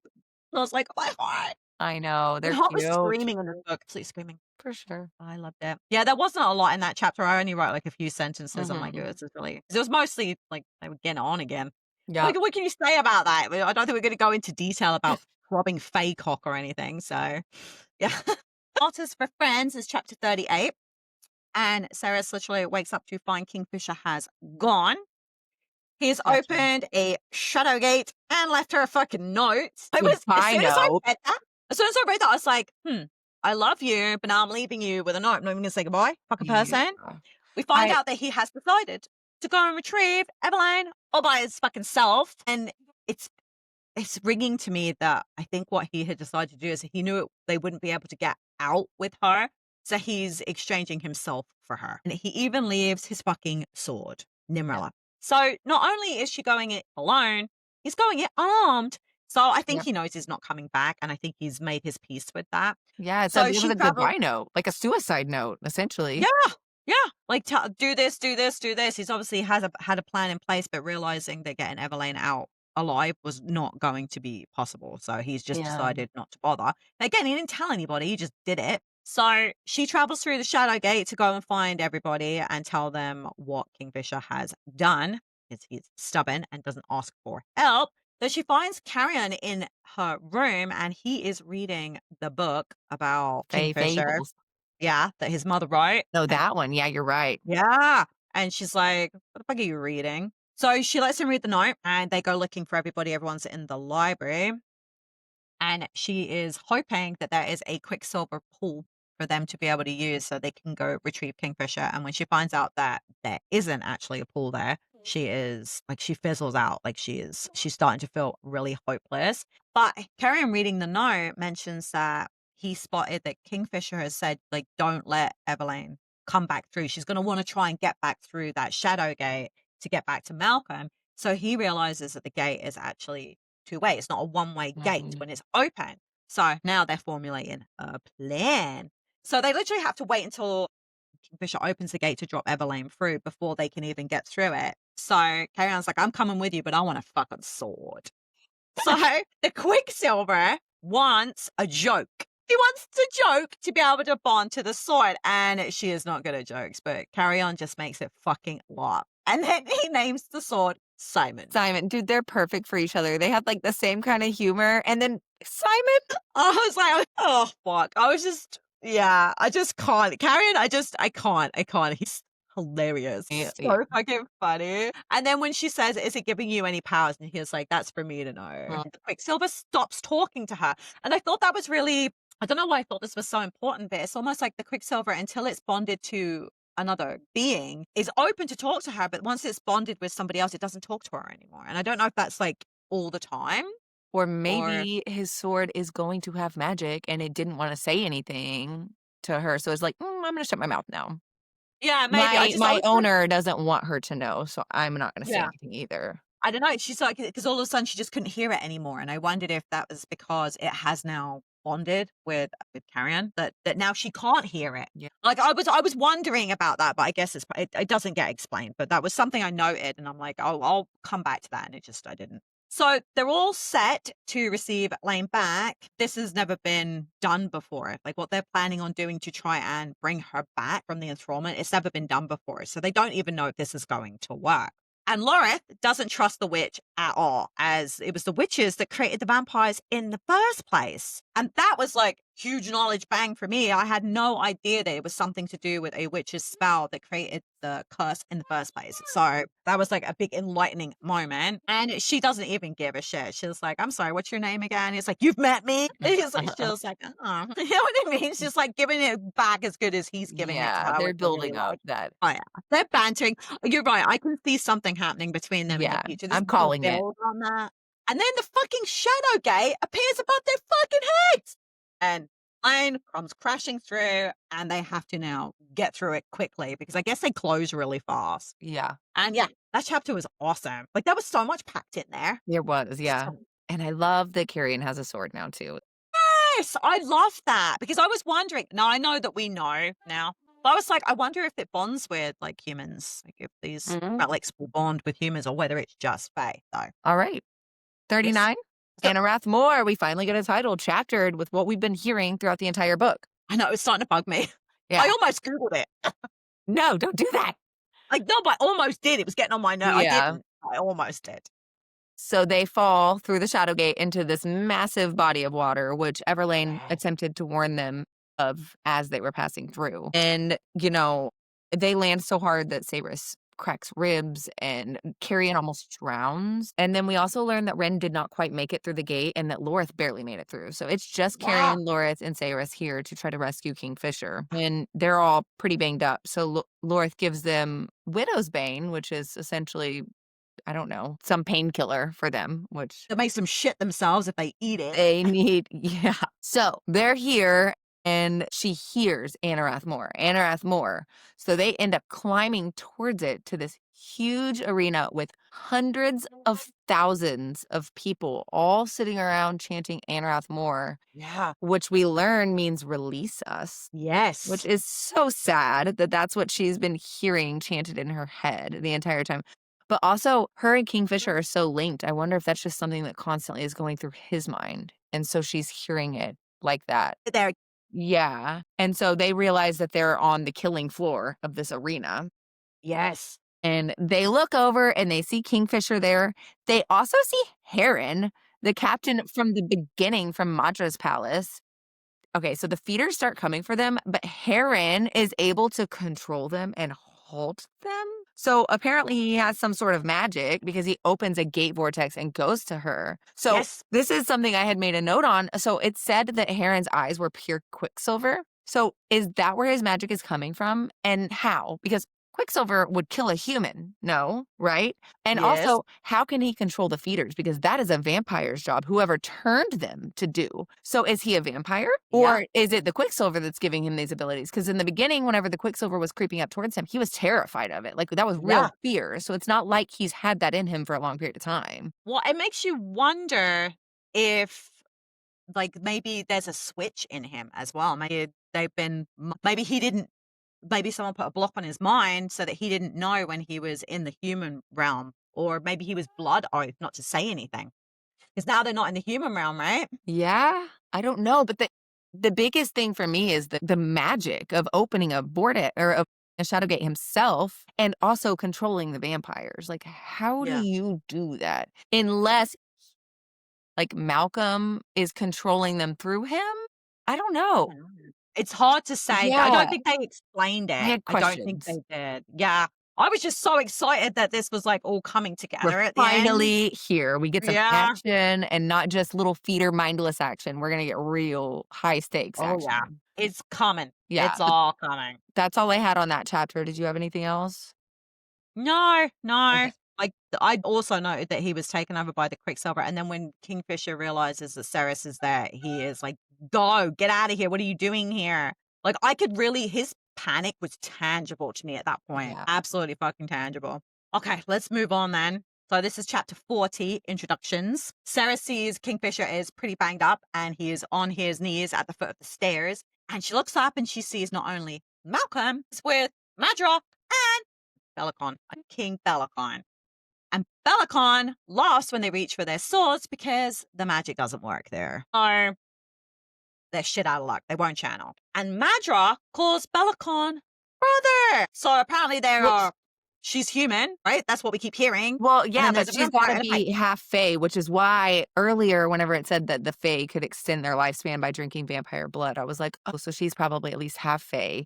So that is probably how she's been living. That would make the most sense. Because I was like, there's no fucking way that bitch is human. I was like, no, everyone kept saying that. And I'm like, I'm being gaslit so hard here. She ain't human. I'm sorry. Not happening. And then Saeris thinks that she's just about to throw Madra under the bus when she says that Quicksilver was hidden by Madra, but they already knew that. Like apparently this tiff between the three of them had been going on for a very, very long time. And they're kind of laughing and joking about it. We also learned that we learn early on that Fae don't really hold grudges because if they do, they can lose out on centuries, right? So they typically squash it pretty quickly so that as for it not to take over their entire existence. Yeah, it's bone chilling, really. But Belicon says something absolutely heinous. He was like, we're not at war with the vampires. He was like, I was simply feeding their fucking army. I'm like, what? And I did. I was like, and I squeaked out. I was like, what the fuck? And my kids all looked at me and was like, because I swore, right? I'm like, I wrote Belicon's a dick. Is what mine says. Yeah, he is. And then this is where we learned that Kingfisher, when he was trying to say stuff and he couldn't, that he was forced by a blood oath to keep secrets. We find out that the creatures scream in Anorath more, what they are, and how they came to be. And they are laying the blame of the deal struck by Kingfisher as the reason that these beings are trapped and burnt. And the oath Kingfisher gave them has now been broken. They've unleashed it so that he can explain what he did and how all this shit came about. And I was like, oh my fucking God. I'm trying to write notes on this chapter and I'm like, and I just need to read to the next chapter. I'm like, so we also learn, obviously, Belicon knew Madra was the one that closed the Quicksilver pools and gate, right? So he already knew that, yet he still set up 100% for Kingfisher's dad to take the fall and to die for it. Yeah, so because he wanted his position of power. Well, he wanted the wife too, right? I guess so. I don't know because he didn't seem to like her very much. Yeah, but I think he knew that he wanted her because she was an oracle. And I'm wondering if he wanted to have a child with her, right? So that maybe he wanted to see what the power would be. Maybe. I don't know. He made me so fucking mad. Yeah. Like, I thought I was like, slam the book closed because I needed to write notes. So I just slammed it shut and I was like, oh my fucking God. Yeah. So were Belicon and Madra scheming to take over both the Fae and the human realm and possibly even more realms from the beginning? Like, is that why she was in the human world? I think so. I think she had her part to play. I think she had to clear the way for that. But think about it. She has access to all the humans that Malcolm's feeders would have needed to stay alive. Yeah. So they're just working. So really, it sounds to me like she was holding on to their farm. Yeah. Their eating farm. And this whole section of this last part of the book actually really chilled me to the bone because I'm like, Jesus fuck, man. A lot of thought went into this book. Yeah. A lot. I saw her on an interview, and do you know how long it took her to write this book? How long? 6 weeks. What the fuck? She said she'd been thinking about it, and like, obviously, she'd come up with the characters and stuff, but it took her 6 weeks to actually write it. What an asshole, man. And it took her like, I think 7 months to write Brimstone, which is still really fast, I feel like. That is really quick. But you know what? Do you know what I heard from indie authors? Because she was an indie author, right? That they write and they don't have to write based on what a publisher is telling them to write. So they can just get it done. It's a lot easier for them. No pressure. But yeah, Jesus Christ, man, that is quick. So another random thing that I had made note of is why was Madra so terrified of the Fae in the beginning? If her brother was Fae, do you think she thought he was pissed at her for closing the pools? Or because I think he was like terrified in the beginning. Yeah, I kind of got the feeling that this was their first meeting in a while. So I think that this was after she did what she did when she closed the pools and everything was happening. I think she had kind of taken a step away. But I think they'd all reunited at this point. Because it sounds to me like they've just come back together. Now Maybe she enjoyed not being with them and all of their Yeah, well, they were legal having a tiff politics. as she closed the pools because she said, "You were gonna kill me," and he was like, "No, it's all water under the bridge now, right?" So, Yeah, clearly she was worried about that. yeah. So, Also, yeah. the fact that they trapped all of these fae in misery just to torment them and Kingfisher for their own entertainment is sick. And they used to bring people over to watch. Yeah, Yeah, don't even get me started. wild. That's all I've got on 40. Me too. Okay, let's move to 41, which is Gilthry. Guess yeah, yeah. So, Kingfisher has been released from his oath so that he can tell his friends the story of Gilthry. So, here he was under the impression that Malcolm's horde had taken the city and they were killing all the Fae of Gilthry. So, Kingfisher left his people fighting them to go try to find Malcolm. And it Right. turns out it wasn't actually Malcolm, it was Bellicon. And we learn that Bellicon had actually slit. We were under the impression that she died giving child or, during childbirth, but he actually Right. slit her throat and killed her because she was not useful to him. He did not like her lies. He did not deem her a worthy enough oracle. I don't know. So Bellicon has killed Kingfisher's mom and Kingfisher's dad. Fuck him. Fuck him. Yeah. So, also in this time, back there, Bellicon had offered Kingfisher a deal. Right. Basically, he would allow, the Fae who were still alive to be saved. And, if Kingfisher promises to not speak a word of any of this to anybody, aka, offer this blood oath to him not to speak of it. And then also Right. to meet him at a later date on a battlefield. So all of this Kingfisher agrees to have a coin toss, right?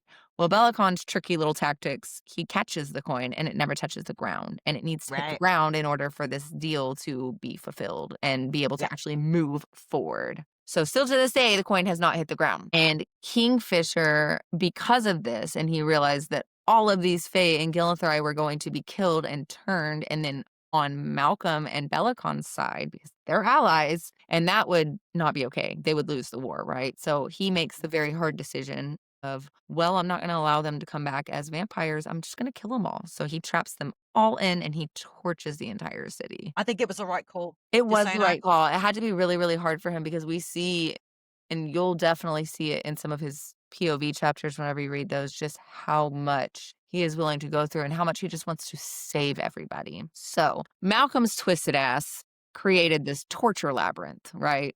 Surrounded by all of those Fae. And then they look through and they actually can see that they are all burning and their skin is melting and they're missing eyes. And they were, in fact, the Fae from Gillenthribe. So we also learned that the coin that was meant to be flipped is in the center, and that will be able to end all of these, dead face suffering. Right. So it has been, half a century, more than half a century working It was Fisher. 100 and something years, wasn't it? Yeah, but I think it said that he was there for 55 years in this labyrinth before he ever even found his way to the center. So he was Yeah, that's a long battling all time. of these other things before he even made it for 55 years. And then, he's finally in the center. He's trying to find the coin, all of this stuff. And then one day, Saeris pulls the sword in the other realm and awakens. And apparently there's a Quicksilver pool underneath the Yeah. labyrinth, which is awesome. But also, back whenever Saeris asked if there was one, they said no, so I guess it wasn't public knowledge. Well, no, they probably didn't even know about the labyrinth. How would they have known about the pool? Yeah, but I love that Malcolm was like, you were here for all these years. What made you finally leave? And Carrion chimes in and he's like, because he was bored to death. You're boring as fuck. Like, I love that. He's so I ballsy. love him so much. Me It's too. so hard to pick my favorite character in this book because there's some real epic Yeah, people. there really are. I like them all for different reasons. Obviously, Yeah. Carrion is my lighthearted relief, my, Yeah. comic. Your comedy, yeah. Yeah. But so at the end of this chapter, Carrion chimes in and then Kingfisher decides no. So he moves as fast as smoke and he goes and gets solace from Saeris's side and he stabs Bellicon in the stomach and then also in the throat.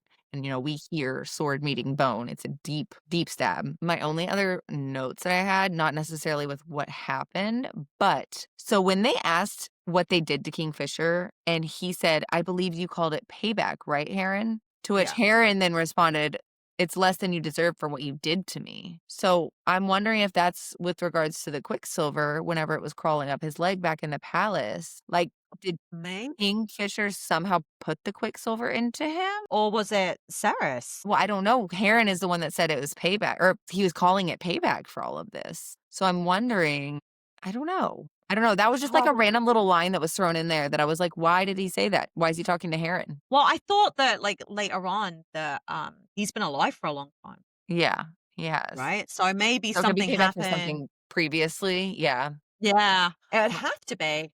But yeah, and you're right.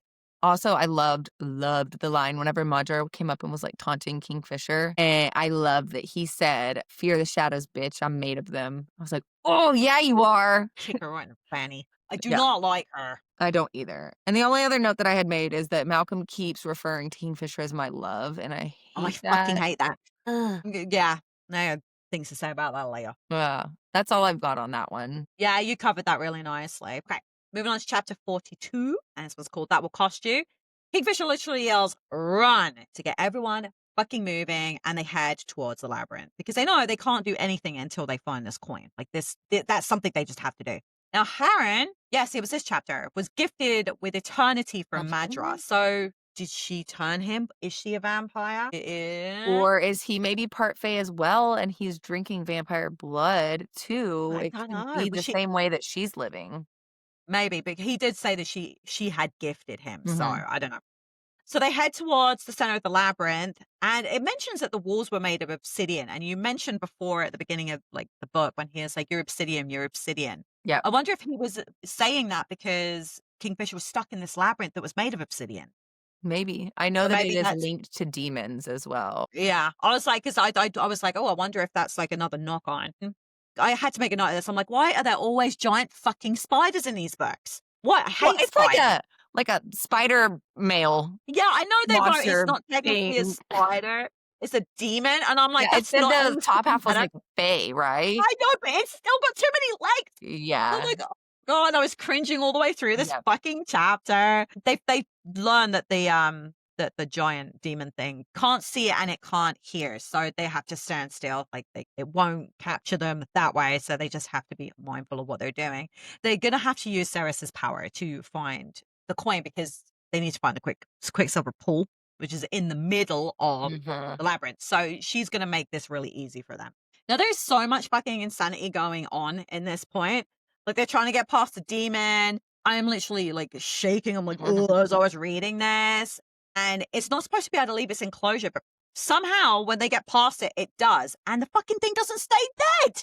Like, it really, Yeah, it respawns. oh, God, I can't. I can't. It's They horrible. can't catch a break. No. And then they learn that Kingfisher, while he was in there, didn't get to like sleep or eat. I Like, he just, know. and I He was had like, oh my no God. breaks. No, you can't. You didn't even get respite and sleep. And I'm like, that's just, I can tell now why, like, he was the way he was when he first Yeah. collects Saeris. Like, I get it now. And I'm like, oh my God, I couldn't imagine that. I couldn't. And that's just awful. Poor baby. And he also says that the coin has to be made of silver because when Malcolm caught it, it burnt him. So Ceres needs to use her powers to be able to find this coin. And when they find out where the fucking coin is, I couldn't believe it. But I don't think that's in this chapter. I think But Malcolm goes to bite Carrion and pulls away. I was like, oh my God, it's you. And it turns out he is the missing fucking heir.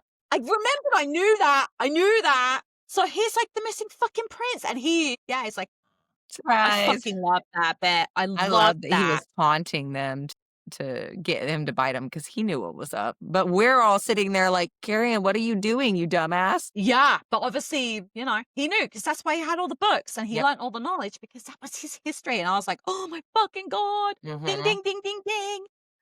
And then Fisher needs Ceres to go and find the coin while they hold them off. So she Which goes off with Solace. which is why he was having her track down those tiny little trace amounts of Quicksilver because he was planning for this the Exactly. entire time. There was a Obviously, he didn't want her to come reason. with him, but if for some reason she ended up here, she's the game changer. Yeah, well, she was because now things get done a lot quicker because she has information no one else has. So the Quicksilver is calling to her and requesting a deal, and she admits to the Quicksilver. I can't remember what my thoughts were on that.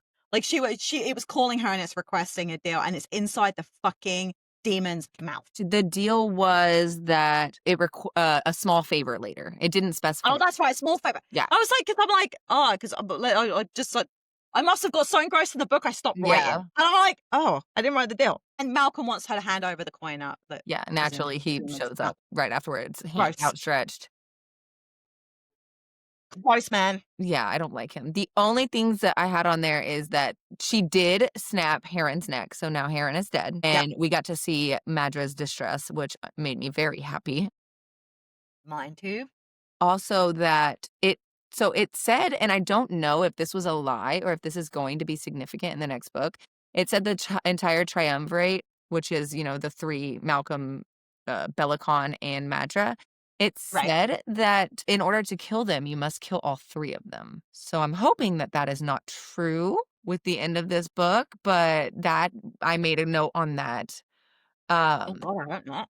yeah, and then I thought I don't know if I don't want to spoil anything. I could have yeah, so I was sworn I like, read some. Yeah, it's also, in this chapter, it's kind of a fleeting moment, but Saeris admits that Kingfisher is her mate. And I was wondering, how do you think that that make the Quicksilver feel since it is him? Or is it the same Quicksilver that's in his eye? Is all the Quicksilver one collective conscience, or are they separate entities? they were separate, but that's a really good question. I actually don't know. I think they're like a pool of all the same thing, and then maybe like whenever one gets bonded to someone else, they can get pulled off Oh, and maybe. linked with Yeah, that but person. that sounds logical. Well, I don't know. I know they all want different things. Like one wanted a joke, one wanted a song. Like you'd think they'd all want the same thing. Yeah, I don't know. Also, I I found a don't. couple typos. They weren't huge or anything, but I always like finding little ones, and they were 2 in the same chapter. So I was like, "Okay, It's probably why she was rushing. someone was tired when they were editing this chapter." Oh yeah. Or did it get edited? Because if she Oh, self-published, did true. they edit it after? True. They weren't anything. It was just missing a T on the word arrogant and then Uh, death instead of dealt. Little things. yeah. Important things though. That changes the whole way you read something. Eh. That's all I've got on that one. Yeah. Move on. So chapter 43 is called Another Way. So Malcolm had shown up and wanted the coin from Saeris, and we see just how much Carrion's blood is negatively impacting him. Like his skin is sloughing off and he's melting. And during this encounter, he just casually mentions that Saeris is a half-blood fae, which we've, had clues to throughout the series, her being alchemist and all of that. But this is the first time that it's actually confirmed. And he also calls her ignorant whenever she says that she can only work with the Quicksilver. And, she's got all of these elements tattooed on her things, and there's magic in her runes in her hand. So I'm like, okay, so is Yeah. she going to be able to control all of these elements? She's got air, earth, water, fire, Quicksilver, brimstone is even on there. Yeah. And so I'm like, that was super interesting. Very. And so Malcolm then throws Saeris away and he takes the coin from her. And we actually get to see how booty hurt Malcolm is over the fact that Kingfisher fed from her. Because apparently he's been trying to get him to feed from him for, hundreds of years. I literally wrote like Malcolm has a big problem with unrequited love here. Yeah. Yeah. He's Stop it. seriously obsessed with Kingfisher. But So obsessed. so we get to see a little bit of Saris's old lifestyle and skills come out. She knifes him in the throat, and then he, from what I gathered, like used his hand to punch through her stomach. Yeah, which is disgusting. But Yes. in the heat of all of that, she was able to, use her sticky fingers and lift the coin pouch back off of him. Yep.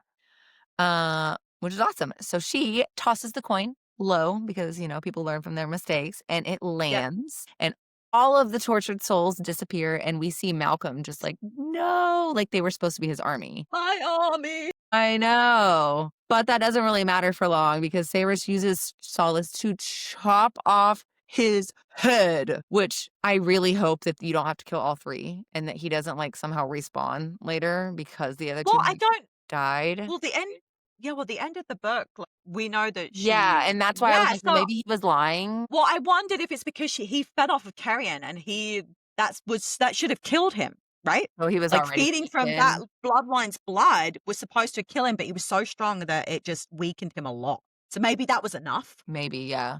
Because Like I that is hope so. by feeding from his blood, that is a different kind of magic at play, not just Exactly. I'm wondering if maybe that was enough. Maybe originally it would have been that he yeah. had to kill all 3, but because I'm hoping. Fuck me, I don't want to see him Oh again. my gosh, right? No So thanks. then Madra, runs off like a little bitch and Taladaeus and Kingfisher are there, and Saeris is just minutes away from death. Like, she is about to die. So Kingfisher's like, okay, well, I'm gonna save her. I'm gonna give her a piece of my soul. But he doesn't have enough soul left because he already gave it to Lorith. And so there is only one way out, and that is to let Taladaeus bite her. And Kingfisher reluctantly agrees at the last minute. The only other thing I had made note of is that when Saeris chopped off Malcolm's head, a blast of light tore out of Solace and into the clouds. And so I'm wondering, was she able, it ended up like disappearing, but was she able to awaken magic in that sword? And Yeah, if that's kind of so, what I got from that. Yeah. if I so, does think it's that mean that bonded with that her sword now. truly belongs to her and it's deemed her Yes. worthy? Yes, That's I think that's awesome. it. Yeah, that's what I thought happened as well, that's it. Solace was claiming her as Yeah, I its. thought so too. Just Yeah, awesome. that's what I And wrote can't wait to anyway. see what gift she has bestowed in her magic sword. Yeah, I'm excited for that. I'm totally excited for that. Yeah. Yeah, you covered everything beautifully. Cool. Cool. Okay.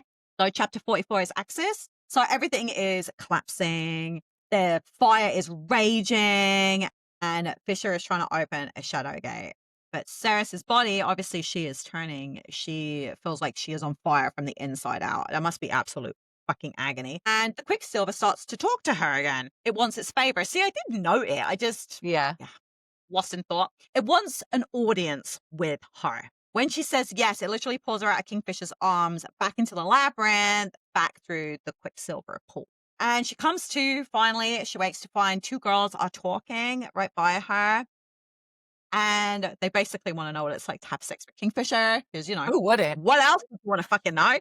And she finds out from what they're saying that Kingfisher is their father's champion and they are gods. And their father happens to be Zereth, the god of chaos. I'm like, oh my fucking God. Jesus, it just gets worse, doesn't it? So now she has to go and talk to Zareth.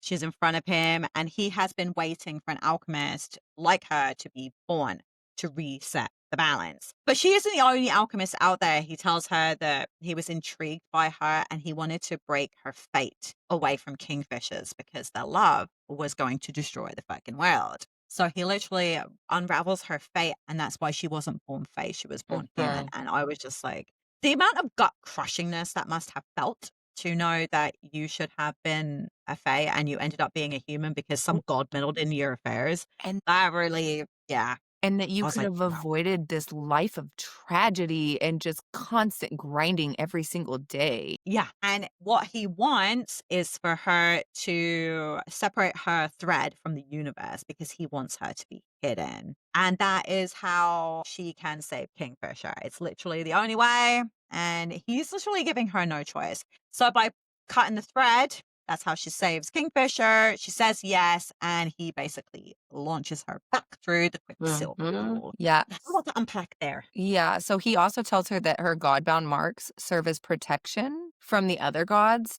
and it marks them as his wards. And Yeah. also, his daughters are Baal and Mithrin, which are also, it talked about earlier, the same kind of godsons that are in Zilvarin in the other world. And so I'm like, okay, well, is Zareth, the god of change, also a ruling god in Zilvarin as well? So kind of both realms. Yeah, maybe. But one thing that I It made seems note of, and I found super interesting, and this could just be me going on a tangent because I pay attention to all the little details, is it mentions Val and Mythin and Zareth's all extremely blue eyes, like striking blue eyes. And Saeris also has the same eyes. So I don't necessarily think that she's their kid, but maybe she's marked by like their lineage of magic. I don't know. because I he think somehow that was an important detail that we'll find out later. I think. We'll see. Well, I wondered if it's because he messed around with her fate, that maybe because he touched on her before she was born, that's She became why. his ward, but also Yeah. Kingfisher is as well, and he's got the green eyes, but he's got the Quicksilver, and it seems that his entire, like, layer is made up of Quicksilver, so maybe it could just affect their eyes in that way? I don't know. Yeah, maybe. It's very interesting. I don't know. It was just one of those chapters where I'm like, Jesus fuck, she can't catch a break. Yeah. Chapter 45? Yeah, let's do it. All right. Choose wisely. Saeris wakes up and she has transitioned. So she is now half vampire, half fae, which is something new. Arith had said in their meeting that he needed to create her, basically break her and turn her into something new in order for her to be hidden from the gods. So that, I Right. guess, is half fae, half vampire. So she's got the pointy ears, she's got the pointy teeth. And we do not know which traits she will adapt from each one, which is super exciting because the Fae have magic. So yes, Yeah. she's an alchemist, but now that she is actually half Fae, I'm wondering if she's going to get more powers Maybe. and also have the strength, speed, and heightened all of the senses and everything of the vampires, which I'm just really excited to see where this goes. Oh, me too.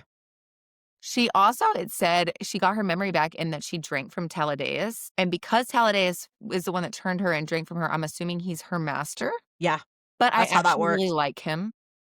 I do too.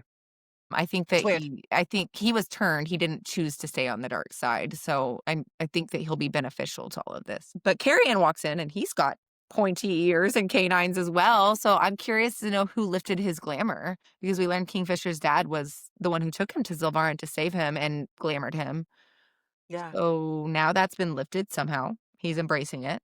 I wonder if it was just Yeah. a choice of his own or him accepting and admitting to who he was kind of wiped it away. Yeah.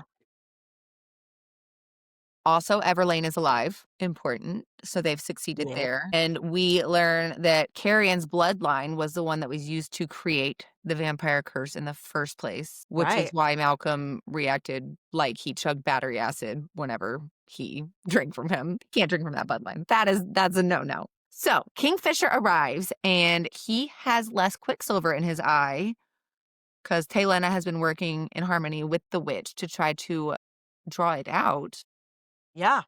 which is He's interesting. working. Hopefully, the Quicksilver was not being 100% truthful earlier whenever it said that they will die if they're separated, because that would be dramatic. But they look out the window and they are on the wrong side of the darn because there has been no rules or the rule in place is, basically Malcolm did not ever appoint an heir because he was never going to die. He's immortal. He was never going to give anybody that much power. So Right. because Saeris is the one who killed him, she is now the queen of Sanisroth and she is to be coronated in 2 days' time. Crazy freaking ending. That was, yeah, that was absolutely mental. And the what? Like, as we were talking about how they can't use their magic on that side, so So they're going to be I have that as another point in here. Hold on, let me go see where it is. Yeah, so magic doesn't work on Sanisrothian soil. So if Sarah stays there, she may not learn that she has magic. So maybe if she's there for a little while, she won't think anything, and then she'll end up going back, and then she'll have like these new magical abilities pop up. But also, if Kingfisher stays there with her, he won't be able to use his magic, which is kind of unfortunate. But another note I had in this last chapter is so since Carrion's curse, like his bloodline is what created it, is he immune to vampires? I guess he They'll all die while they're starting to feed from him before they can drain him. And obviously, he's yeah. not going to turn from that bite. So he's immune, which I think could be very beneficial. He could be like weaponized if he Yeah, needs. well, I wonder if he can turn them back. Ooh, Maybe his blood maybe could. because his blood carries Ooh, that. so many possibilities. Yeah. Let's see. These are random notes that I had that didn't quite fit into anything, or I couldn't put them earlier until we found out other things at the end. Yeah. So the Quicksilver claims to be Kingfisher, and it claims Saeris is their world, right? So if that's true, Saeris actually have two mates that are Oh, I or okay. didn't even think about that. Or, okay, so was she their world because she is their mate as well? Or was she their world because of being touched and blessed by Zareth? Because I feel like his lair is made up of Quicksilver. And I don't know if it's just him or if it's all the gods, but I think the Quicksilver is of the gods. Yeah, I think you're So, right there. I think it's yeah. yeah, I'm not sure if she's their world because she controls that, or if it's because she's Kingfisher's mate, or if it's a mixture of both. It could be a mixture of both. That's really hard to say. Yeah. That's a good So, thought, though. yeah, I don't know. So Everlane was saved, right? So she isn't gonna be a vampire, correct? That's what it said. It said she was It said she's alive. alive. I don't know. I also didn't know because they That it, killed Malcolm before she had officially turned. if Like, that did was that? why she lived. Yeah, I don't know. I guess we don't know yet. But also, it said she's alive. Oh, I guess vampires are dead, right? Yeah, Okay. Because I was wondering, I was like, well, maybe she did turn, but they were able to save her, and like she'll rule the vampire side while yeah. Because we know that she didn't take his blood before they got her yeah, back. no, she So didn't. yeah, she must be okay. So let's see. Interesting question. What traits do you think Saris will inherit as a hybrid?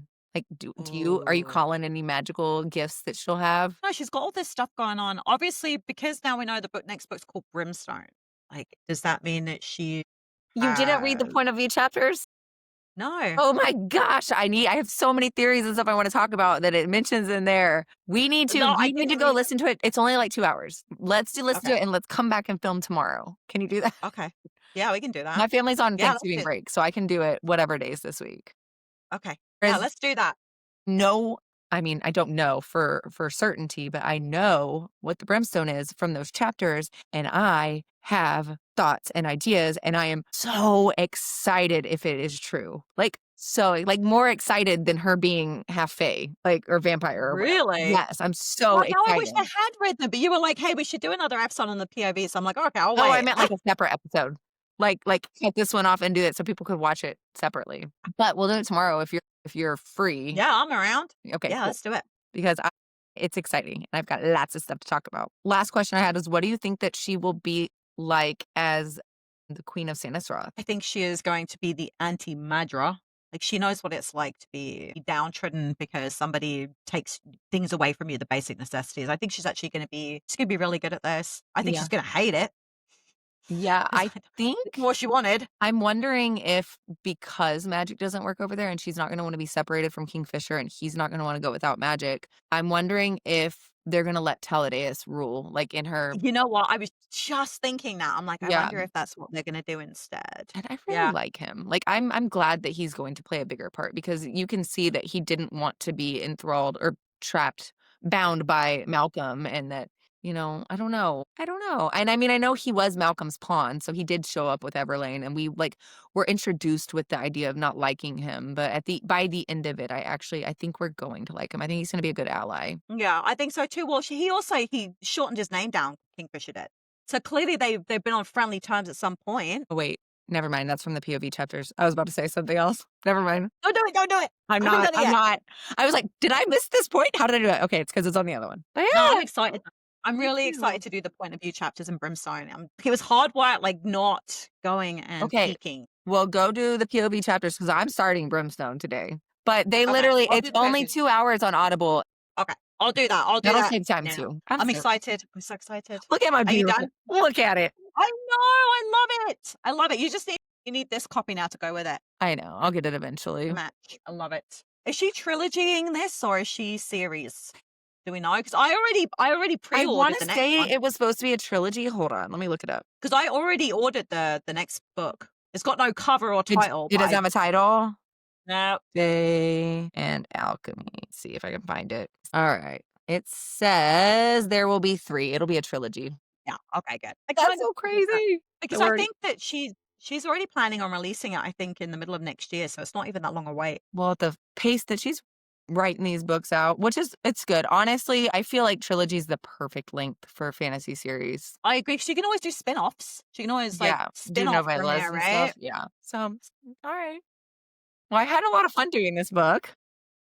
Yeah, me I too. actually I ended up giving it 5 stars the first time I read it, but I think I enjoyed it even more this time through, which Wow. I feel like usually it's the opposite for me. Usually the experience and the first time going through it, I'm like, oh my God, I love it. And then I reread it and I'm like, oh, that was really good. But, I've read a bunch of good books, but I actually enjoyed it more the second time. Yeah, I really enjoyed it. But I'm really enjoying the deep diving aspects because it's making me look at things differently. Yeah. And I had a wild time. I'm trying to make a folder, like all these questions that I ask at the end. I'm going to try to make a folder of it all so that whenever we finish the series, I can go back and see if they were all answered. And that'll be one way to find out if like there's any missing pieces to the plot too, which is, Ooh, I you hate. want it? Yeah, plot holes. I love that. Well, I hate them, but yeah. You know what I mean? I Yeah, no, I like got you. casting them. Yeah. You like casting. All right, cool. Well, thanks for going on this journey with us. It was fun. Yeah, I'm having a great time. You can definitely catch us on our social medias for any updates on what we're deep diving next and our schedule. You can find Hannah at the toppling TBR _ Hannah on Instagram. You can find me there too, the toppling TBR _ Stacey. You can find our Facebook page at the toppling TBR. We have a YouTube channel at the toppling TBR, and you can find us on Spotify at the toppling TBR as well. We hope that you've had a great reading weekend, guys, and we will hopefully catch you tomorrow with Kingfisher's POV. Have Yeah. fun. Bye. Take care, readers.